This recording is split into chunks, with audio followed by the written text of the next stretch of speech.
Total War Pharaoh is Creative Assembly's next major historical game. It's developed by the Sofia team, whose previous work include the Rome 2 DLCs Empire Divided and the Rise of the Republic, as well as the Total War Saga games Thrones of Britannia and more recently Total War Saga Troy. Despite these having mostly mixed reviews and mixed success, it's generally accepted that this development studio within CA releases polished, well-made games that end up being pretty good value. Now, I've personally had access to Pharaoh for about 3 weeks now. I've spent over 50 hours playing 4 campaigns, so I think I've got a lot of experience to make a thorough review. In this video, I'll be talking about whether Pharaoh is worthy of being the definitive Bronze Age game it says it is, whether it's a challenging, replayable, and historical Total War, and whether, with all of that in mind, it's worth buying for the ripe standard price of $60. So let's get started. Set during the late Bronze Age collapse, Pharaoh takes place in a period of roughly 50 years in which multiple thriving cultures like the Mycenaeans or the Hittites were suddenly destroyed or abandoned. There are a variety of theories out there. This is a very interesting time of human history, but it's generally accepted to have happened due to a combination of changing climate circumstances, social upheaval and civil war, disruption of vital trade networks, and the invasion of a group of migrating people called the elusive Sea Peoples. Egypt is one of the cultures that survived this cataclysm and therefore is the principal foundation from which Pharaoh, as its name suggests, is built on. The Egyptian culture comes with 4 of the 8 playable factions, including Ramses, our main protagonist, Seti, the heir to the Egyptian throne, his wife and historically future pharaoh Tausret, and Amenmess, the eldest royal heir and viceroy of Kush. The Hittites are also represented in this game with 2 factions, Shupiluluima, the last king of Hatti, and Kurunta, the usurper, plus we've got 2 Canaanite factions with Bey, the political schemer, and Ursu, who is a bit of a rowdy, mean-tempered antagonist. Having chosen your faction and starting the campaign, we're placed on a narrow yet visually stunning map, reminiscent of Total War Saga Troy, that stretches as far north as just shy of the Black Sea in the lush green of Anatolia, and as far south as the arid desert lands of Kush or Nubia. And this is where we see the first striking issue of why this isn't quite a definitive major Bronze Age game. The map does not go as far west as Greece or even western Anatolia, and does not include the eastern kingdoms of Mesopotamia, both of which had huge, thriving cultures and dynasties which played prominent roles in the Bronze Age and were definitely impacted by the Bronze Age collapse. Their absence is at least a big disappointment, especially if you're here for a Bronze Age game, and at most it's a first indication that this isn't quite the major Total War game we've been told it is. But okay, let's accept that for a moment and just look at the game itself. The narrative opens up with the death of the Egyptian pharaoh Mereneptah, leaving a power vacuum, and eventually in your first 60 turns, multiple civil wars in which one faction leader with the most legitimacy at the end of the timer becomes the new pharaoh. Legitimacy here being the key word, as that's an accumulated type of reputation that you gain through victorious battle, through building monuments, through taking a position on this new court mechanic, and others. And as far as newish features go in Pharaoh, this was quite refreshing, and at least in my first playthrough was enjoyable enough to learn the basics of and use to my advantage. Sofia has always delivered new campaign mechanics that add a meaningful layer of gameplay design, and this is a great example of that. Where the gameplay loop starts and ends in Pharaoh, though, is the multi-resource system first introduced in Total War Saga Troy. Every settlement either produces food, wood, stone, bronze, or gold, and that is your main incentive for how you prioritize expansion in the campaign map. And these resources are the main drivers of every other mechanic in the game, whether it's the court, the technology tree, or engaging in diplomacy. Everything has some sort of impact on how much of these 5 5 resources you own, produce, and spend. This is essentially the foundation of the gameplay loop. You expand your territory, you produce more resources, you build bigger and more powerful armies to expand your territory, get more resources, and the loop goes on and on. But what CA Sofia are time and time again so good at doing on the campaign side of things is to add layers of gameplay that take the focus away from these repetitive loops. You've got the Ancient Legacies, which are special missions every culture can access, from building unique monuments to special interaction with your vassals. You get deities to pray to for an assortment of stat buffs and benefits, which, to be honest, can get quite complex. And of course, the biggest layer, the Bronze Age collapse. If various cities called pillars of civilization, which are dotted around the map, are destroyed, the condition of civilization worsens, so more frequent earthquakes or debuffs to resource production, and the wave after wave, of course, of dangerous raiding sea people's armies. Now, this all sounds really good on paper, and in my first campaign, I'll be honest, I liked that I had to spend more time than usual to wrap my head around it all. But it was in my second campaign that I started to see the cracks in this design, and where the mechanics I previously enjoyed started to become chores I just had to get on with. Suddenly, the rosy tint of a new Total War fell away, and I could see that none of the decision making had any real opportunity cost or lasting impact. The mechanics that were keeping me interested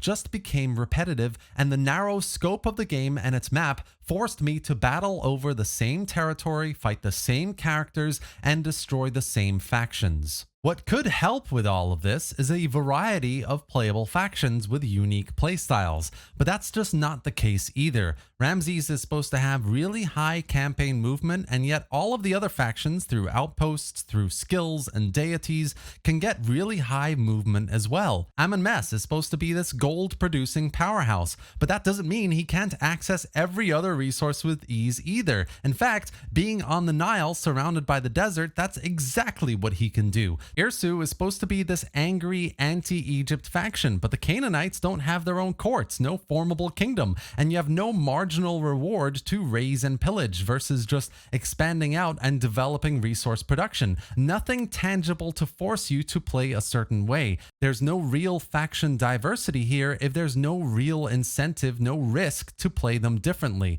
And so what that means is Pharaoh has basically no replayability. And what's worse is I realized that for a Bronze Age collapse game, this doesn't actually play like the Bronze Age collapse. The map visuals might escalate, cities might burn, and powerful sea people's armies may arrive, but I still have an abundance of resources. I'm still expanding my territory and running around with huge high-tier armies. It looks like the Bronze Age collapse, but so many of the other factions are still kicking around while I'm not just surviving here, I'm actually thriving. It just doesn't make any sense. I want to feel the pressure of a crumbling civilization, but sadly, I don't. And then I started seeing other issues, maybe minor issues, but they all add up over time. The outpost system is nice to have again back in Total War, but it's just completely overpowered. Stat stacking feels like it's never been worse, as I can zoom around from one province to the next in a single turn,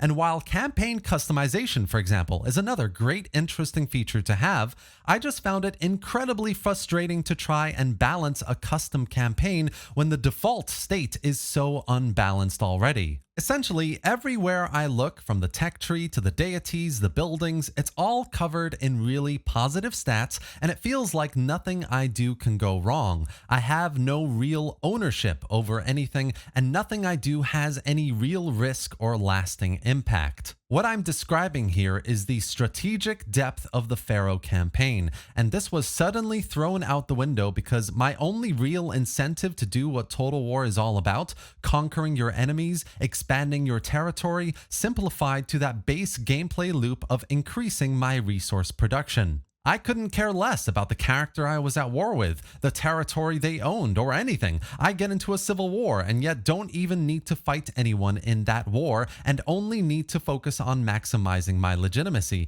And all of these layers of mechanics have no real opportunity cost to engaging with them. They're not interconnected enough to make them meaningful, and I don't feel like anything is at stake. In my second playthrough, all the nice to haves became empty shells, and I was left with a shallow, unappealing campaign. And this is exactly the same feeling I got to with battles as well. Bronze Age warfare is quite simple. There's really not a lot that you can do for unit variety or the play styles in battles, and it has to be said, despite all of that, Sofia have done everything they can to make rosters feel different, but it's just not good enough because we still have age-old issues in battles that have not been resolved and likely can't be resolved due to reusing the same engine over and over again. We've still got huge collision issues, which means chariots, for example, one of the most interesting and beautiful units in the game, often get stuck into enemy units and become really difficult to maneuver. We've still got issues like unit responsiveness, where you'll give an order and they essentially won't carry it out and do something completely different. And pathfinding is still a problem as well, especially in minor settlements where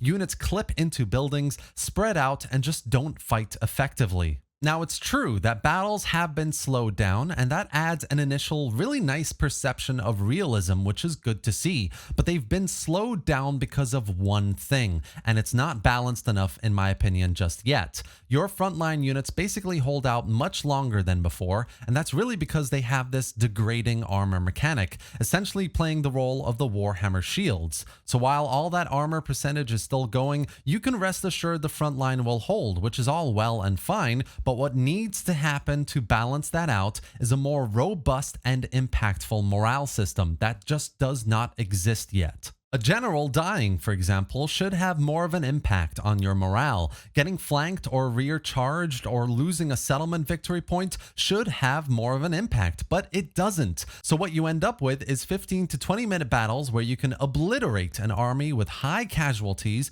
but individual units just don't break quickly enough. And if they do, they come back and you have to chase them off. And in a game with little to no units that are fast enough to do that, it's an incredibly frustrating time. All of this means that battle balancing across the many varieties of units, unit types, and faction rosters needs rebalancing, especially on the morale side of things. It just needs a major look over. And then there's the infamous Total War Battle AI. On one occasion, it was so bad that after waiting on this special AI reinforcement calculation message, the AI reinforcements arrived right next to my army. And as they poured into the map, they completely tried to ignore my army to go join the settlement.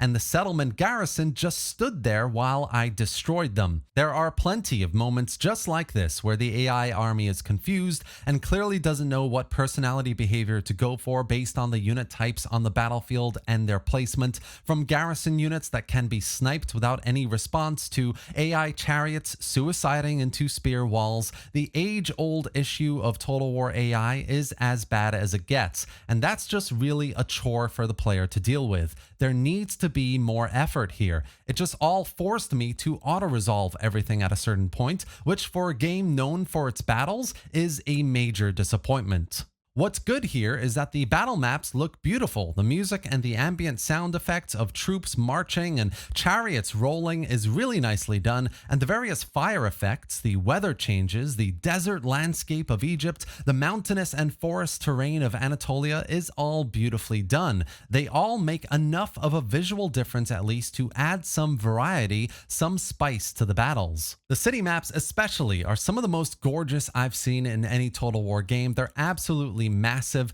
and CA Sofia have really outdone themselves here. Everything does a decently good job at immersing you in this time period, but while visuals and sound effects are all nice, the gameplay simply boils down to melee on melee, ranged on ranged, and who has the heaviest and most elite units. There's no gameplay variety here, and as we discussed, it's extremely easy to get very good units early on in your campaign, so manual battles become very quickly a chore, especially against a brain-dead AI. The fact is, a good game, regardless of Total War or Bronze Age, should be worth hundreds, if not ideally thousands of hours. Standing on its own merits to me, Pharaoh is at most a 5 out of 10. Everything just feels like half of what it should be. Great mechanics that are not engaging enough, character-driven factions that have no replayability, a stunning campaign map that's only half of the Bronze Age world, and slower-paced battles that have half the balance or AI intelligence that they should have. All of this is simply a missed opportunity. If this was a nitty-gritty Total War akin to Attila, for example, we could have had more realistic and historical mechanics, like a huge trading network for tin and copper, both vital and scarce resources needed for the production of bronze. Protecting this network could have been a massive incentive to support other cultures and civilizations, and prevent the collapse of the Bronze Age and survive the Sea Peoples. We could have had the full Bronze Age map with all of the players, all the cultures, with generational campaign gameplay spanning centuries, developing those relationships, those trade networks, and culminating in the collapse of civilization, which would have made saving it all even more personal and important. But sadly, we don't, and as it is, Total War Pharaoh is just not a game I can recommend. Its mechanics have no depth, its gameplay design is not replayable, its AI is brain dead, and its battles have no room for meaningful tactics. It's a one-campaign wonder whose novelty falls away too quickly that I seriously doubt would be worth the asking price of $60. Now, if you're a big Bronze Age enthusiast, nothing I say really matters. You're going to enjoy the game for the setting, though you might find key cultures missing, like the Mycenaeans or Assyria, a bit of a turnoff. But if you're here for a good Total War game, this is just not it. And that's it for today, guys. I've been talking about the next big historical game for a long time now, and after playing Pharaoh for over 50 hours, giving it a fair chance with multiple campaigns, achieving various victory conditions, trying the different cultures and units, I can honestly say this is not the next major historical at all. This has been my definitive review of Total War Pharaoh, and I really hope you enjoyed it and found it informative. If you did, give it a like and drop any thoughts or questions in the comment section below. I'd love to hear what you think about everything I've discussed here and what you think about Total War Saga Pharaoh. Subscribe for more strategy and Total War content just like this, and thanks for watching, guys. I'll see you next time.